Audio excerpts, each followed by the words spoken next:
Anthropology की coaching मैंने वैद sir से ली थी, जो कि मतलब उनके जो रोल रहा गाइडेंस का, वो मेरे लिए बहुत, मैं उसको पिविटल मानता हूँ अपनी सक्सेस में।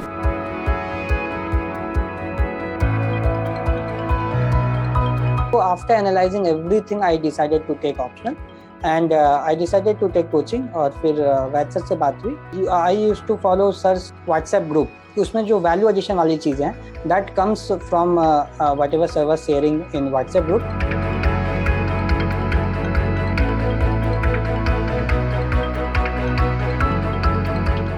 Coming to Anthro, actually I've given my first attempt with public administration, then I came to sir after failing it.